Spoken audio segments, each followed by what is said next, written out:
এই দেখো পুরো মাঠ ফাঁকা, আর ওখানে কয়েকজন আছে কাকু পরিষ্কার করছে, আর এই পুরো মাঠ ফাঁকা। আর আমি এখানে স্কুলে বসে আছি, তোমাদের সঙ্গে শেয়ার করছি। দেখো কি করছি বলছি।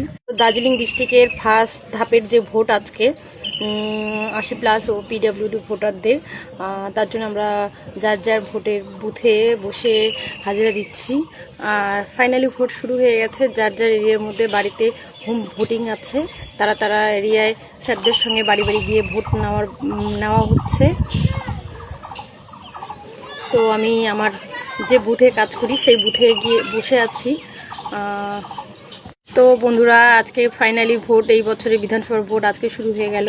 তো আমাদের দার্জিলিং জেলায় যে ভোট 23 তারিখ হওয়ার কথা, কিন্তু আজকেই শুরু হয়ে গেল, তোমরা অনেকেই জানো না। তো আমাদের যে 80+ ভোটার আছে, যারা অসুস্থ, বাড়ি থেকে বেরোতে পারে না, বা পিডাব্লিউডি ভোটার যারা আছে, যে সকল ভোটাররা হ্যান্ডিক্যাপ সার্টিফিকেট আছে, তারাও যারা বাড়িতে ভোট দিবে বলে আগেই আমরা যে বাড়ি বাড়ি গিয়ে আমরা সবার কাছে সই টই বা ভোটার কার্ড নিয়ে জমা দিয়েছিলাম, তো তাদের আজকে ভোট। আর ফাইনালি আমাদের যে ভোট 23 তারিখ সেটা আছে।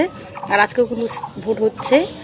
আমাদের অফিসাররা, আমাদের যে স্যাররা আছে, তারা কিন্তু বেরিয়ে পড়ছে। আর আমাদের যে বিএলওরা আছে, আমাদের যে কলিগরা আছে, তারা কিন্তু বেরিয়ে পড়ছে। সব এরিয়ায় বাড়ি বাড়ি গিয়ে ভোটিং হচ্ছে। আর আমরা যার যার বুথের মধ্যে আমাদের যে আজকের কাজ আছে, অনেক কিছু কাজ হয় আমাদের অনলাইন, সেগুলো করছি আমরা।